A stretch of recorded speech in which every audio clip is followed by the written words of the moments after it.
Hello, welcome guys to Elimak Space. And today here I got a new visitor, that is Michael. Okay. Yeah, he usually uses the dancer fingers. Anyway, it means just like the video, subscribe it, and share with friends. So Michael, today we are going to talk about a very good topic. Is it still fashionable to be a Christian at this age?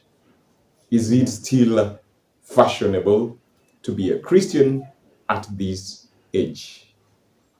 What's your view? Ngoja, kwanza before tuanze view. What is the definition of a Christian?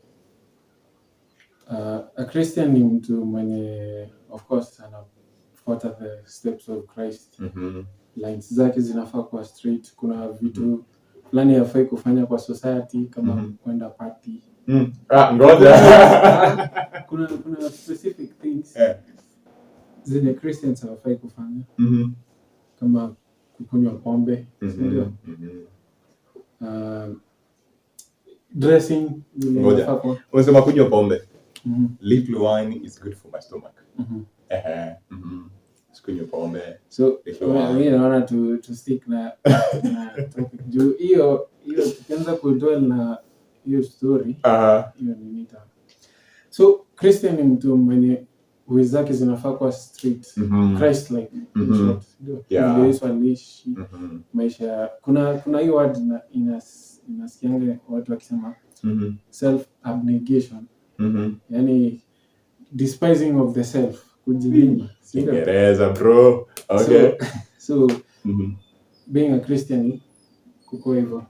So hiyo swali umepose that is it still fashionable to be a Christian? What define fashion aje? Okay, hata before kwanza in the fashion. Maybe as my first tupatie the viewer about hizo vitu Christianity ni nini. Okay, the first people to be called Christians waliitwa at a place called Antioch. Antioch is the first definition of the word Christian. And it is because they did what Christ was doing. They were followers of Christ. Now imagine pale hivi wase Yesu akienda kusulubiwa, and then the guys are following, but wana follow at a distance. Walikuwa waoga mbaya. Until the time the Holy Spirit was poured onto them. No, wakaget the courage, wakaanza kupreach. Ukienda the book of Acts chapter 2, utarealize vile huyu jamaa anaitwa Peter alipatia na sermon nyingine mrefu. And then after there we have people now gathering, and then in Antioch there is a time whereby Christianity began. So Christianity simply meant the followers of Christ. So like ukisema story na fashion, is it still fashionable? And your fashion is something that is changing, yeah? Understand? Like sijui kama uko na ile history ya fashion ya tutumie clothing. Fashion. Hata si lazima clothing, hata nywele tu. Kitambo watu walikuwa wanaweka hizo afros, ndio. Watu wako nakata nywele, alafu juzi watu wakaanza kuweka mapanga. Kutrim ndevu, hizo nini zote. Zamani walikuwa na kilo kimoja big. So pia dressing, wasichana kitambo walikuwa na vazi zile gunia, umbrellas, zile lakini as the years have gone by, maana zinakuwa shorter and shorter. So ndio maana nilikuwa najaribu kusema fashion. Fashion kwako inakaa juu. Kuna fashion sasa ni obsolete. Yani kuna fashion yenye si fashion tena sasa. Maybe kitambo ilikuwa fashion kuvaa, ilikuwa dera ama ni hiyo vile Kineso alikuwa anavaa hiyo. Ile staff kanzu nyingine fresh baka chini. So sasa hiyo huwezi vaa kanzu unasema hivi. Unabeba shawl hivi. So fashion iko na nitasemaje? Importance. Iko na hiyo jina nimesahau. Iko na value yake. At certain periods of time. Hata sisi vile tuko hivi sasa hii. Unaweza pata maybe 100 years from now. Chenye tumevaa itakuwa itakuwa fashion. So fashion unaona ni kitu yani ni si kitu constant. So tukisema is it still fashionable to be a Christian? Be a Christian. Maybe I bring my version of fashion. Wacheki like zamani yote ngupatie in the 1970s. Wacheki maboys walikuwa wanavaa Colombo like ile Colombo ni nini? Okay, like unacheki longi iko bagi huko chini. Alafu alikuwa anapanga like kiatu iko na inches big, wedge nyingine big sana hivi. And then walikuwa wanaachilia afro. So that was when the song ilikuja, ile song ya Afro mama mtoto wasiga. Anyway, I'm not into those stories, but at least hiyo ilikuwa fashion ya those days. And then ikakuja saizi maboys wanavaa zile long tight. Of course tutakuja kuziangalia hizo in terms of health. Is it healthy to wear hizo stuff zina body shapers, Is it healthy? But that was fashion currently. And then in the future I realize something different will be fashion. Like still zile enzi za zamani in the 1970s, wazee walikuwa wanavalia longi hapa juu ya tumbo. And then to Congo. Exactly. Kwa tumbo mpaka hapa, that was fashion those days. Dem angeangalia hivi boy alafu ana revival, it's like anaisha. And then ikakuja sasa ilikuwa inavaliwa the west side, And then after hapo ikaanza kushuka mpaka saizi. I think in the future tutakuwa tunavaa mshipi alafu nakuta longi kutoka chini, kutoka nyuma. Anyway, that was fashion. But still sasa to come to is Christianity, is being a Christian fashionable in this stage? Kwa sababu everybody wants to walk with fashion. Like what is trending, naenda na hiyo. What is trending, naenda na hiyo. So kwa sababu in the recent past, let's look at the era of Jesus Christ. So this is Jesus. He's walking with the disciples. And then after that, tunaona disciples wanajificha. Time they are known that these are Christian. And then wale wase who follow the Bible prophecy. But I realize kuna ile period ama moment of time yenye being a Christian was a sin.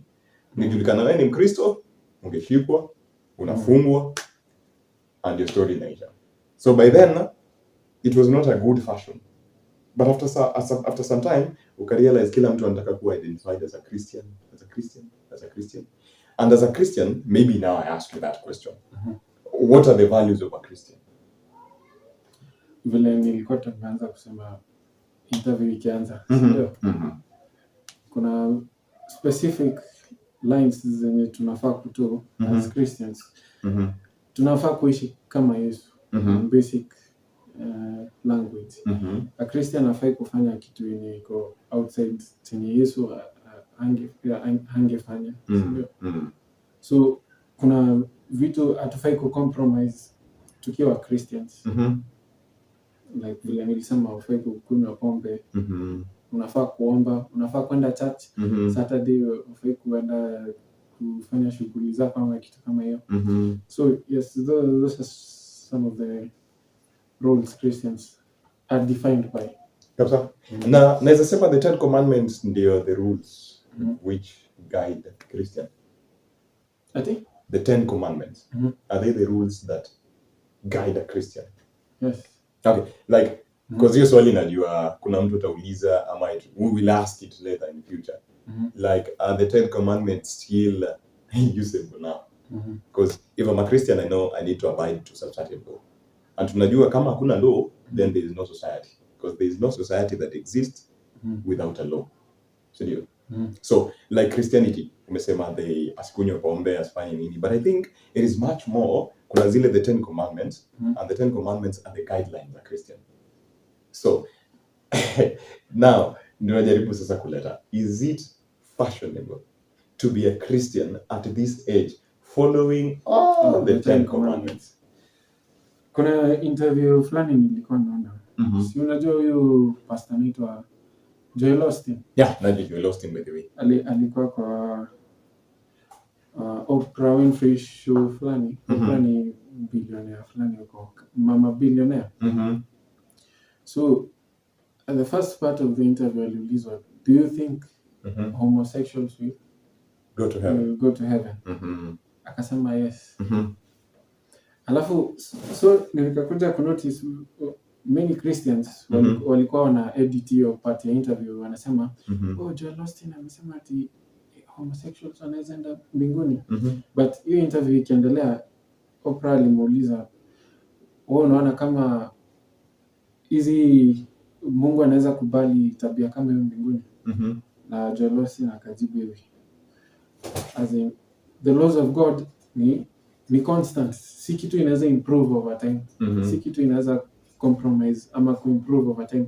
Unaona kama sasa hivi vile watu vile government sasa zinaanza ku approve same sex marriage, wakisema ati the days the laws of the past are now outdated, atifai kuzifuata, wacha to improve hizi laws, to update.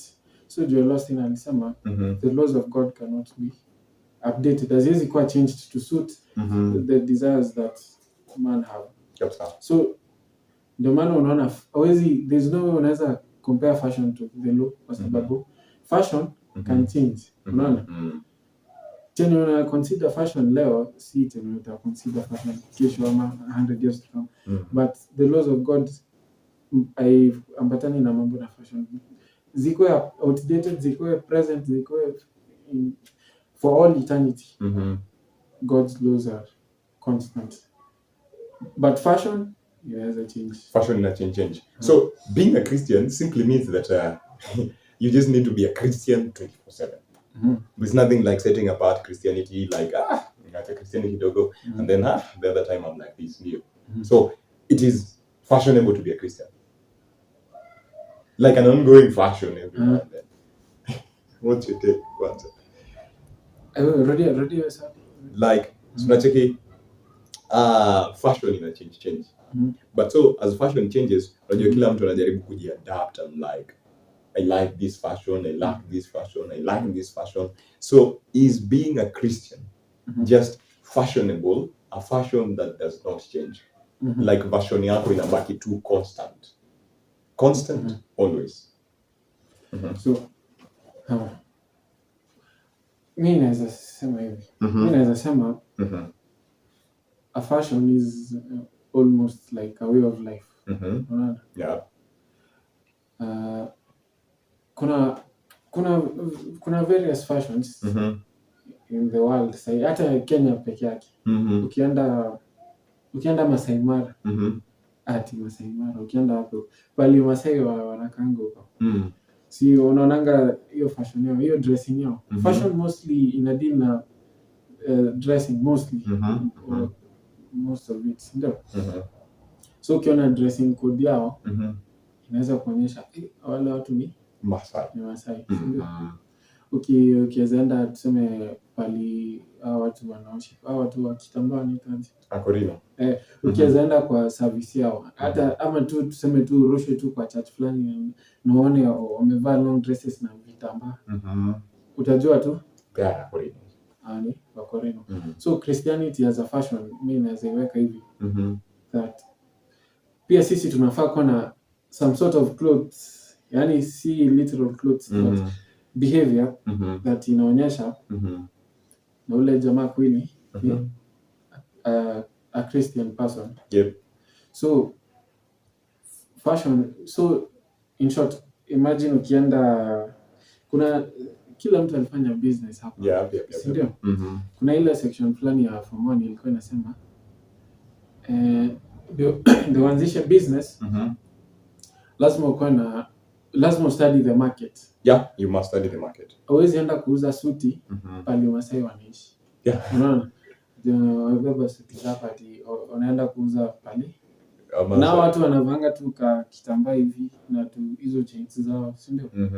So the same way, yani tunasema hivi, sisi kama Christians tunafaa kuwa na a set of habits that zinaonyesha we are different from the people. Si ndio? Nikirudi kwa hiyo example ya Masai, ukiweza enda huko upate msee amevaa suti katikati ya wase wamevaa hizo vitambaa na wako na fimbo, it will be so easy to point out that huyo jamaa si wa hiyo community. But shida yetu siku hizi, me included, ni ile hiyo line imekuwa thin between, the line has been very thin between Christianity na the world, ndio.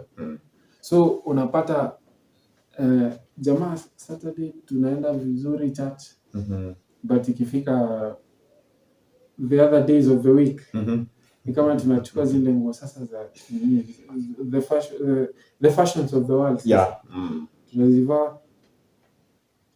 Nilikuwa na my youth last week, I think huko hiyo time, but tulikuwa hapo juu tumemeet, alafu kuna one of the girls alikuwa ananiambia ati wanakwanga na shati t-shirts za SDA.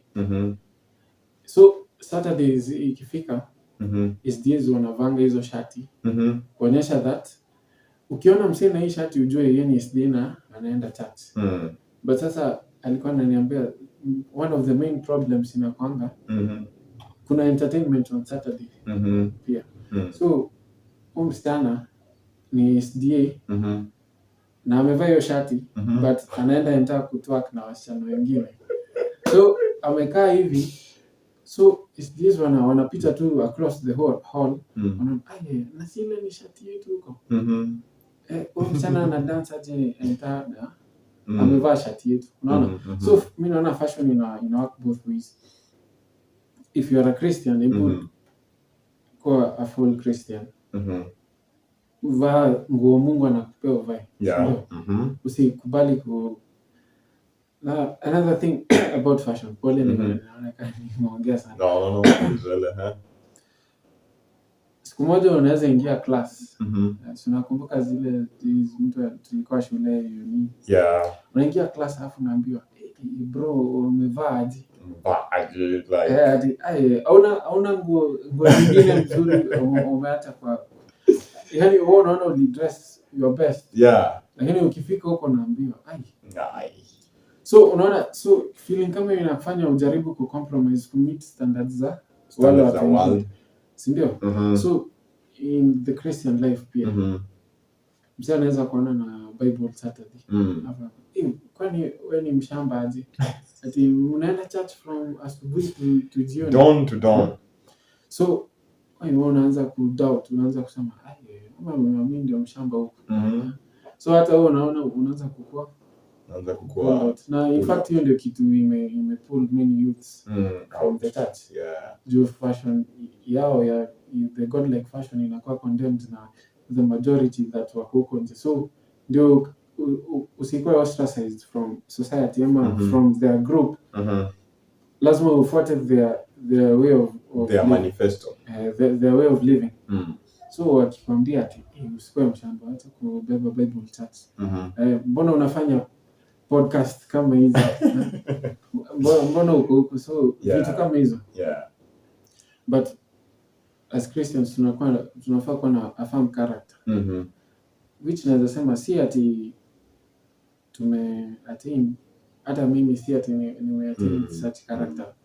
But by God's grace I hope that one day I'll have to say that siwezi fanya hii kwa sababu Mungu hataki nifanye hivyo. Exactly. So one thing that we have established, by the way, in all your bigger talk, is that it is still fashionable to be a Christian.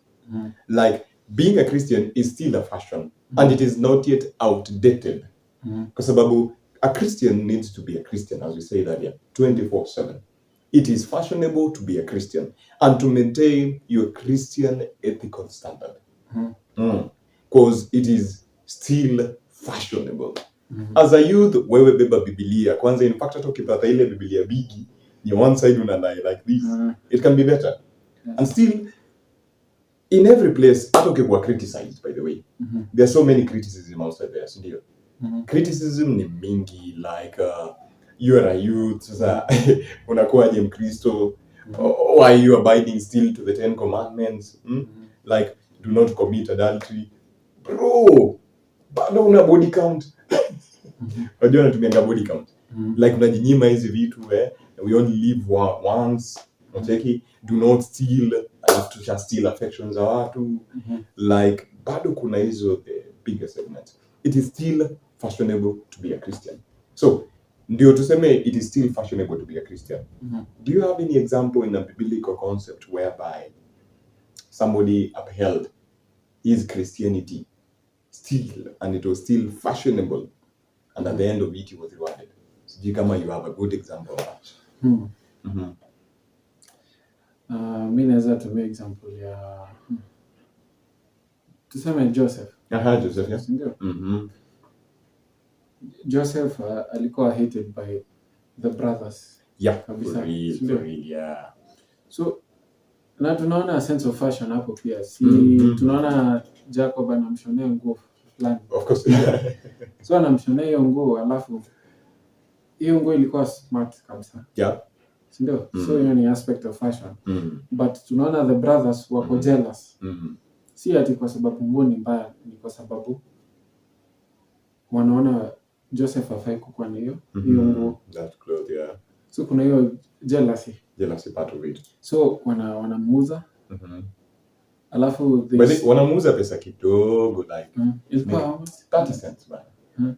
Like 30 yeah, 30 pieces. Zilikuwa 30 pieces of silver. Ni the same as ile yenye Judas aliuza Yesu. Hiyo ndio ilikuwa standard. Hiyo ndio ilikuwa standard ya price ya slave.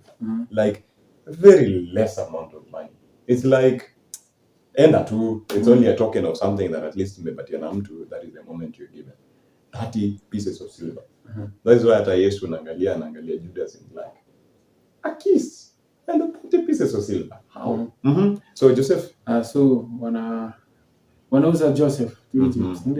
Yeah. So ile koti Joseph alikuwa nao wanaistain na damu alafu wanaenda kuambia mzee ati huyu mtoto wake alikuliwa na simba ama kitu kama hiyo.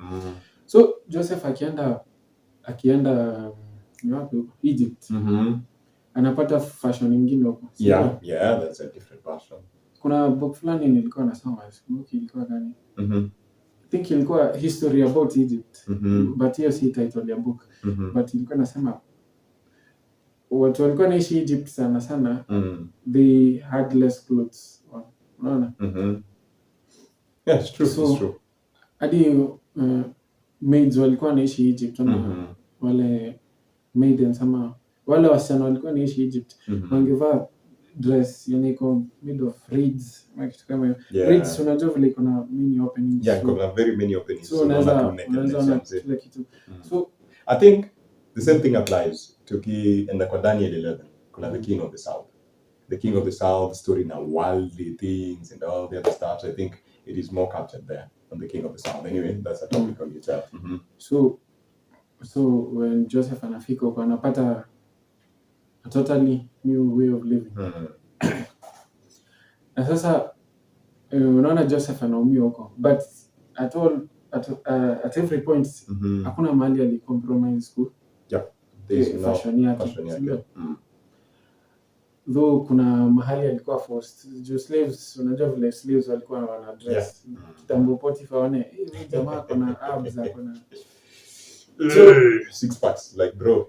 So unaona Joseph. Tunajua story yake yote pale Potiphar's wife alimshikia but bado alikataa. Yeah. Na tudwell tu kwa hiyo story kidogo tu. Unajua mimi saa zingine nauliza. What if Joseph alikubali kulala na Potiphar's wife? Kungekuwa benefits. One, angekuwa promoted. Yeah, promotion angekuwa. Tuseme angeshikwa. Sindio? Husband. Angekuwa promoted, angekuwa Potiphar's wife favorite. Yeah. Angekuwa na hizo angekuwa na kila kitu alikuwa na but ndani ya nyumba. Unaona? Ndani ya nyumba tu solo. Hatungejua nje. Maybe angekuwa na power time off anamba, fanya tu kazi 30 minutes to rest. Yeah. Alafu uniangalilie tu watu wakiendelea kufanya kazi, wewe supervise too. So hiyo ingekuwa ofa mzuri sana at that point. Yeah. But tunaona Joseph anakataa ku compromise na hiyo fashion ya Potiphar's wife. Yeah. So instead of gaining the benefits then at that point anapata the punishment kwanza. Yeah. Anapelekwa jela na bado akiwa jela bado unaona he retains the fashion. Ana retain to hiyo fashion yake. So to a point that he's second only to Pharaoh. To Pharaoh. Si ndio? As in, hakuna mtu mwingine anakuja after Pharaoh. Yeah, in fact I think hata alikuwa more than Pharaoh kwa sababu he had everything. It's only that Pharaoh alikuwa anataka maintain the position yake alikuwa. So in short, kama umesimamia food zote, unasimamia distribution yote, wewe ndio the spokesperson. Like wewe ndio unaongea kila kitu. Hata Farao akitoa an agreement lazima kwanza kukute, ndio ukiagree nayo alafu apatiane. So he was simply like a babo. So unaona anaendelea tu na the same fashion hadi anakuwa second only to Pharaoh. So ukiweza compare the benefits angepata from this fashion ya Potiphar's wife na the benefits amepata from God's fashion. Unaona hapa angekuwa king of a household. Angekuwa na time off, maybe hata angekuwa anafanya kazi. Potiphar's wife angekuwa na msifu kwa Potiphar. Potiphar anasema, "Hey my good servant, tuone nikupeleke shamba wewe utakuwa unanichungia hizi shamba na make sure zimelimwa vizuri." Unaona? But sasa hiyo unaona yeye ndio ako above all Egypt. Unaona? So kuna phrase natafuta hapa. Kuna the way of God na kuna hiyo jina, kuna the way that God allows. Nimesahau hiyo phrase but itakam tu. Kuna the way of God na kuna the way Mungu ana allow. Tuseme Joseph angekubali hiyo path. Ungekuwa na consequences in future. A lot of, in fact, other story yake ingementionwa kwa Biblia. In the first place, why should it be mentioned? Because he never went according to the will. Like he counteracted na kaiacha ikasonga kando. So like what you're trying to mean is that God's fashion, Christianity as a fashion, it's still fashionable as much as many fashions are coming. So it is fashionable to be a Christian. Bado tunarudi kwa the basis, ndio. It is fashionable to be a Christian. And there's no need of changing your Christianity to favor people.